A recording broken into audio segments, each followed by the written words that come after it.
Hey guys, this is Max. This video is going to be about my mastery setups. I figured, you know what, besides me showing you my day-to-day mastery setup, I want to show you something just because we're in placement phase of AW, kind of what I would be doing if I was in a competitive AW alliance, or if I'm considering to go to a competitive AW alliance.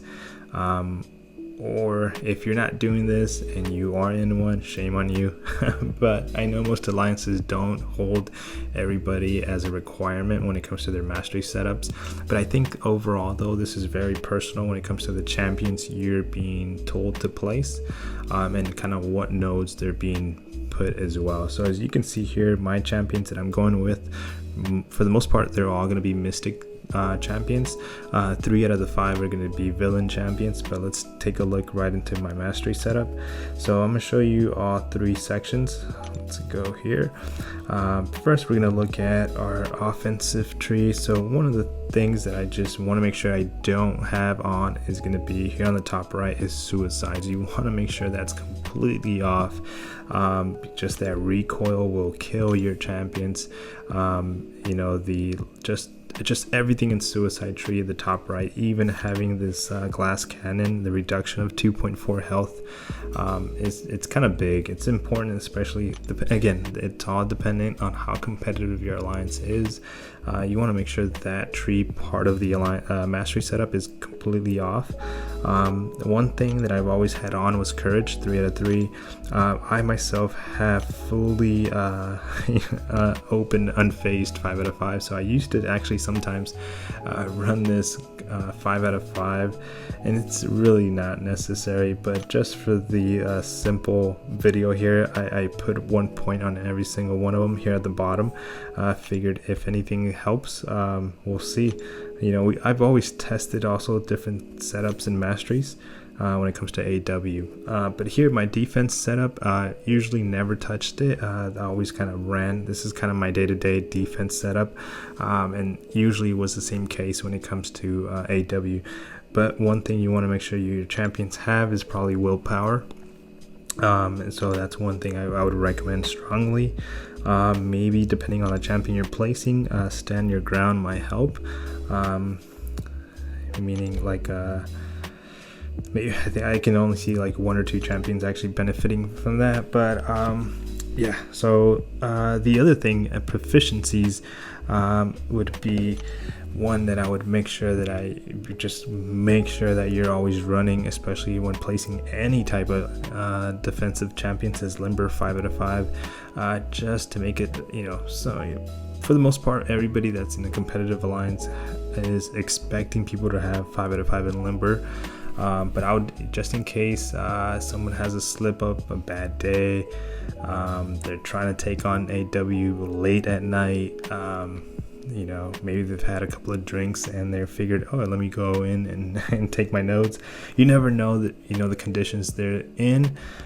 So running limber 5 out of 5 is going to help your champions. And again, 5 out of 5 in mystic dispersion really depends on your champion. So if you're running, I would really say, guys, if you have at least 2 mystic champions out of your 5, that's a lot, guys. If you run 2 mystic champions, I would say, you know, to help your alliance and to help you guys get the W, I would go 5 out of 5 on mystic dispersion, especially if you're in charge of a boss, or if you're one of the mini bosses, or if you have Mojo, part of yours, one of the defensive champions.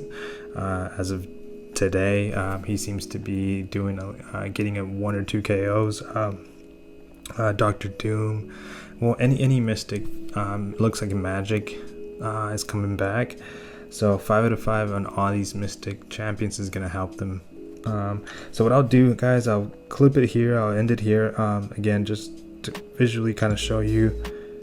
Just tap here on the masteries, on the different sections, just to show you, and I'll clip a small clip to see if we pick up any KOs. Hopefully the alliance we're going up against do make it up and to my champions where they're placed, and see how many KOs we pick up, if we pick up any with this kind of mastery setup. And then we'll come back and I'll show you my day-to-day masteries when it comes to what I run normally.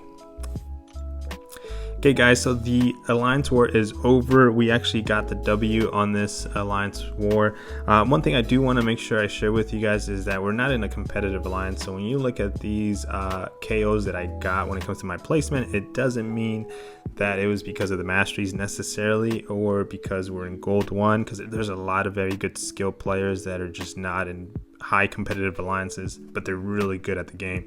So let me take you to that right now.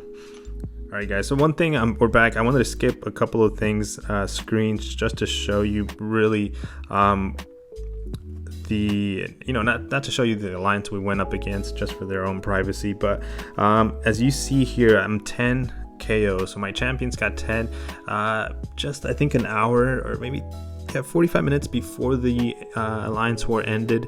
Only 2 champions actually got action from what I saw. I don't know if they made it to the 3rd champion. I'm guessing they did. I'm not sure, but I picked up 10 KOs if possible. I know for sure there's only 2 of them, because they actually how they attacked, they went straight for the boss, so they missed a big part of the map. So a couple of my champions weren't in that section of the map, so they didn't attack those. But these 10 KOs came out of, I believe, 2 or 3 champions. Like I said, I'm not 100% sure. I didn't log in, the last couple of minutes to see, where if they actually attacked that 3rd node. But 10 KOs, guys. Again, this is just my defensive strategy, maybe, if you will, when it comes to the mastery setup. I would recommend it. I'm sure a lot of the guys in the Master and Platinum Alliances are doing this, and again, you should be if you're going to be competitive in AW, and maybe you would, your defense may pick up 1 or 2 unexpected KOs.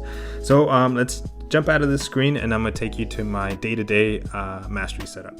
Okay guys, so we're on my just day-to-day mastery setup. One of the things I go for here, and I typically run this setup almost all the time, it's because it's just a quick, heavy hitting mastery setup. So I go glass cannon 3 out of 3. I do the full suicides with the liquid courage, and double edge 3 out of 3 as well.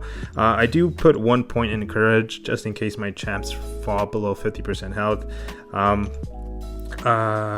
would probably would want maybe 2 points there, but at the moment the way this is set up is just I got 1 point there. My defense, like I mentioned earlier, it stays the same for almost every single week, month of the year. Doesn't really change much. Proficiency, guys, this is one of the setups that I tweaked a little bit just recently, and a lot of it has to do because I don't move my masteries like I mentioned earlier at all, but I've been testing Pacify just because of the reduction in ability accuracy of 30% when being stunned, right? So I normally take path 7 in AW, and a lot of that, it's hidden nodes, hidden champions. So most of the time I come up to a magic or some other champion, and especially with flow now, so because I don't turn on scatter lens, I don't scout, I just go in blind just for fun. For me, I just enjoy that part of, at least, of kind of a little bit of a competition there. Just I don't know what champion I'm gonna be facing, but I kind of run this setup here, proficiencies before that, just to help me out. Like I mentioned, I don't switch my masteries for attack for specific nodes. I just go in with this setup. So proficiency, guys, just to end it here, defense and offense is what we're looking at when it comes to my mastery setup. Hopefully this helps. And again, I run this because it's quick. I didn't mention that. I run this because it's quick attack, high attack damage. I run arenas a lot, and when it comes to questing, my personal account, I can pretty much, doesn't hurt me to have on suicides and complete content. I can complete anything because my champions are pretty high health when it comes to my 6 stars rank 3, so I can run suicides all day long and not have to worry about it. The only time I think I had to worry about suicides was in the Abyss, I even did a lot of 6.4 with suicides on for the most part. So again, at the moment with how the game is being, some of the content that's coming out, I can run it with suicides. I don't mind throwing it on a health pot or two just to top off my champions. But guys, hopefully this helps. If it gives you some tips when it comes to mastery setups for day-to-day use, especially for arena grinding, for questing, and for defense in AW. Guys, thank you so much for watching. Have a great day. Stay safe, and I'll see you guys in the next video.